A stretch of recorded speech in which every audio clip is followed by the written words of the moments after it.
గుంటూరు పట్టణంలో నివసించే పౌరులందరి దృష్టికి కొన్ని విషయాలను తీసుకొద్దామనే ఉద్దేశంతో నేను ఈరోజు మీ ముందుకు వచ్చాను. గుంటూరు పట్టణంలో నివసించేటటువంటి పౌరులు శాంతిని కాంక్షిస్తారు. శాంతియుతంగా పట్టణం ఉండాలని కోరుకుంటారు. కారణం ఏంటంటే ఇక్కడ ఇతర పనుల మీద వచ్చి స్థిర నివాసం ఏర్పరచుకున్నవారు, ఉద్యోగరీత్యా స్థిర నివాసం ఏర్పరచుకున్న వారి సంఖ్య కాస్త గణనీయంగా ఉంటుంది. దానితో పాటు బ్రాహ్మిన్స్, వైశ్యులు ఈ ప్రాంతంలో నివసించేటటువంటి కులాలు లేదా వర్గాలు. కాబట్టి అల్లర్లు, గొడవలు, తగాదాలు ఉండకోకుండా ప్రశాంతంగా ఉండాలి అని ఈ ప్రాంతంలో ఉన్నటువంటి ప్రజానీకం కోరుకోవటం అనేది ఇవాళ కొత్త కాదు. మొట్టమొదటి నుంచి కూడా గుంటూరు నగరం చాలా ప్రశాంతంగా ఉండేటటువంటి పరిస్థితులు ఉన్నాయి. కాకపోతే ఎన్నికల సమయంలో ఏదో కాస్త కోస్తో తోపులాటలు మినహా రాజకీయ కక్షలు అసలు ఎక్కడా లేవు. చరిత్ర మొత్తం వెనక నుంచి చూసుకున్న రాజకీయ తగాదాలు కానీ రాజకీయ హత్యలు కానీ లేవు. కాకపోతే వంగవీటి మోహన్ రంగారావు గారు మరణం తర్వాత కొద్దిగా చెదురుముదురు సంఘటనలు మినహా పట్టణం చాలా ప్రశాంతంగా ఉండేటటువంటి పట్టణం. వర్గ విభేదాలు, కుల కొట్లాటలు అసలు ఎప్పుడు ఏమీ జరగనటువంటి ప్రాంతంగా మనం దీన్ని భావిస్తూ ఉంటాం.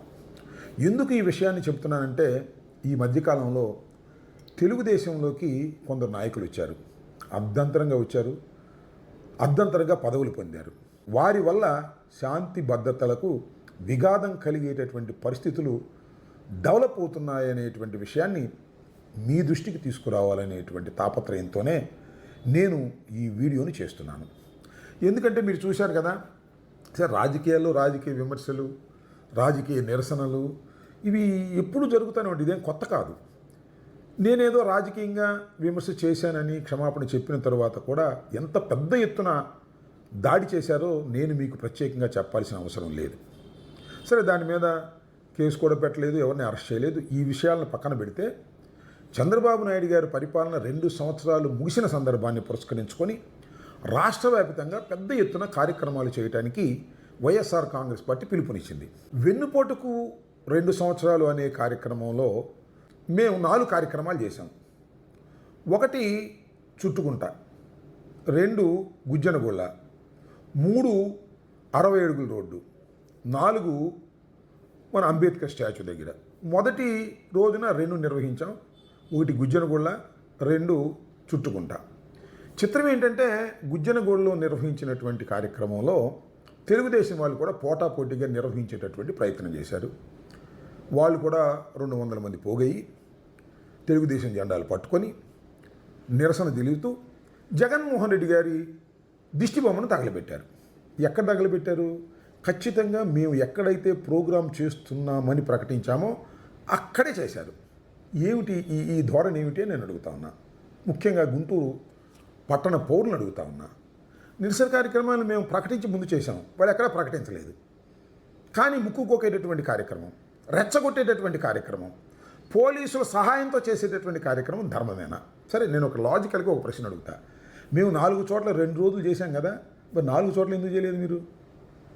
ఈ ఒక్క చోట ఎందుకు చేశారు? చుట్టుకుంటలు ఎందుకు చేయలేదు? 60 అడుగుల రోడ్డు దగ్గర ఎందుకు చేయలేదు? అంబేద్కర్ స్టాచ్యూ దగ్గర ఎందుకు చేయలేదు? అక్కడ మీ పార్టీ లేదా? మేము చేస్తున్నామనే ఉద్దేశంతో ముక్కుగోకి తగాదా పెట్టుకొని కేసులు పెట్టించాలనేటువంటి దుర్బుద్ధితో మీరు చేస్తున్నారు. ఇవాళ మీరు గుజ్జనగొడలో చేశారంటే దానికి కారణం ఒకటే అని నా అనుమానం. ఇక్కడ గంగా వెంకటేశ్వరులు సిఐ ఉన్నాడు. ఆ సిఐ ప్రోద్బలంతో మీరు ఈ కార్యక్రమం చేశారు. ఇది ధర్మమేనా? నేను తెలుగుదేశంలో ఉన్నటువంటి ఈ విచ్ఛిన్నకర శక్తుల్ని కాదు నేను అడిగేది. తెలుగుదేశంలో కూడా మంచోళ్ళు ఉన్నారు. ఇలా విచ్ఛిన్నకరంగా ఉండకూడదు, శాంతి భద్రతలు ఉండాలి అని కోరుకునేవారు ఉన్నారు. వాళ్ళు నేను అడుగుతా ఉన్నా. 4 చోట్ల మేము చేస్తే 4 చోట్ల మీరు చేయాలి నిరసన, ఇక్కడ ఎందుకు చేశారు? అంటే మీ సామాజిక వర్గానికి చెందినటువంటి సిఐ అక్కడ ఉన్నాడు కాబట్టి, అతను మీకు ప్రొటెక్షన్ ఇస్తాడు కాబట్టి, బొమ్మ తగలేసిన ఏం మాట్లాడు కాబట్టి జగన్మోహన్ రెడ్డి గారు బొమ్మ తగలేశారు. ఏమి నాకు అర్థం కాదు. జగన్మోహన్ రెడ్డి గారు బొమ్మ తగలేయాల్సిన అవసరం ఏముంది? అయిపోయింది జగన్మోహన్ రెడ్డి గారి పని. కేవలం 11 సీట్లే వచ్చినాయి రోజు చెప్పే మీరు ఎందుకు జగన్మోహన్ రెడ్డి గారి దిష్టి బొమ్మను తగలేయవలసి వచ్చిందో ఒకసారి ఆత్మవిమర్శ చేసుకోమని ఈ సందర్భంగా మనవి చేస్తున్నాను. నేను ఇక్కడ ఇంకొక విషయాన్ని కూడా గుంటూరు పౌరులకు చెప్పదలుచుకున్నాను. అదేంటంటే, ఎప్పుడు తగాదాలు లేవు, కక్షలు లేవు, కార్పణ్యాలు లేవు. కానీ ఇవాళ మీరు చేస్తున్నటువంటి ఈ కార్యక్రమాల వలన తెలుగుదేశంలో ఒక వర్గం రౌడీయిజంగా వ్యవహరించడం వల్ల చిత్రం ఏంటంటే ఈ రౌడీయిజంగా వ్యవహరించినటువంటి శక్తులన్నీ కూడా మా ఇంటి మీద దాడి చేసినప్పుడు ఎవరైతే ఉన్నారో వాళ్ళే గుజ్జనగూడలో కూడా ఇదే కార్యక్రమాన్ని నిర్వహించేటటువంటి ప్రయత్నం చేశారు. కారణం ఏంటంటే పోలీసులు మాకున్నారు, కేసులు బెటరు అనేటువంటి ఒక ధైర్యంతో ఈ కార్యక్రమాలు చేస్తున్నారు. నేను అడుగుతా ఉన్నా, మళ్ళీ 3 సంవత్సరాల తర్వాత వచ్చేది మేమే, ఏమీ సందేహపడాల్సిన అవసరం లేదు. ఖచ్చితంగా జగన్మోహన్ రెడ్డి గారు ఈ రాష్ట్రానికి ముఖ్యమంత్రి కాబోతున్నాడు. రాసుకోండి వాళ్ళు, నేను చెప్తున్నా. ఇది ప్రజల్లో ఉన్నటువంటి భావన. మరి మేము అధికారంలోకి వచ్చిన తర్వాత మీలాంటి కార్యక్రమాలు చేస్తే మా కేడర్ను ఆపగలమా చెప్పండి. నాకేమీ దాడులు చేయించాలనో దాడులు సంస్కృతినో నేను ప్రోత్సహించను. నా జీవితంలో ఎప్పుడూ లేదు. నేను రేపల్లో శాసనసభ్యుడిగా చేశాను, సత్తెనపల్లిలో శాసనసభ్యుడిగా చేశాను. ఎక్కడా కూడా దాడుల్ని కానీ రాజకీయ కక్షలను కానీ కుల తగాదాలను కానీ నేను రెచ్చగొట్టేటటువంటి మనస్తత్వమే కాదు, అలాంటి చరిత్ర నాకు లేదు. కానీ ఇవాళ మీరు చేస్తున్నటువంటి ఈ కార్యక్రమాల వల్ల మా కేడర్ రేపు నా మాట కూడా వినకపోతే ఏం చేయాలనేది నా ఆవేదన. తెలుగుదేశంలో శాంతిని కోరుకునే వారికి కూడా నేను చెప్తున్నాను, పట్టణ ప్రజలకు కూడా ఇలాంటి వాటిని మీరు ఖండించాలి. మేము అధికారంలోకి వచ్చినా కూడా శాంతియుతంగానే ఉండాలని మేము కోరుకుంటున్నాం తప్ప ఇక మేము అధికారంలోకి వచ్చిన తర్వాత డెవలప్మెంట్ మానేసి మీ మీద కక్ష తీర్చుకునే కార్యక్రమంలో నిమగ్నం అయిపోతే ఎలాగే చెప్పండి. మా క్యాడర్ని మీరు రెచ్చగొడుతున్నారు.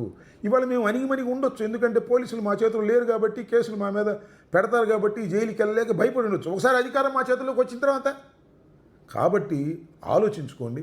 మీరు కూడా నిరసన కార్యక్రమాలు చేయదలుచుకుంటే మరొక రోజు మరొక చోట పెట్టుకోండి తప్ప పోలీసులు అండ ఉంది కదా అని చెప్పేసి, ప్రభుత్వం మీది కదా అనే ఉద్దేశంతో మీరు ఈ విధంగా రెచ్చగొట్టే కార్యక్రమాలు చేస్తే కలకాలం మీరు అధికారంలో ఉండలేరనేటువంటి నగ్న సత్యాన్ని మీరు మర్చిపోతున్నారు.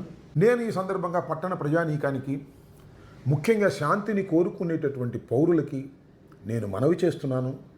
ఈ పట్టణం ప్రశాంతంగా ఉండాలని, రాజకీయ కక్షలు, కార్పణ్యాలు, కులతగాదాలు, వర్గతగాదాలు లేకోకుండా ఉండాలని మనస్ఫూర్తిగా కోరుకునేటటువంటి ఒక పౌరుని నేను, ఒక నాయకుడిని నేను. మీ అందరూ దానికి సహకరించాలని మనస్ఫూర్తిగా కోరుకుంటూ సెలవు తీసుకుంటున్నాను.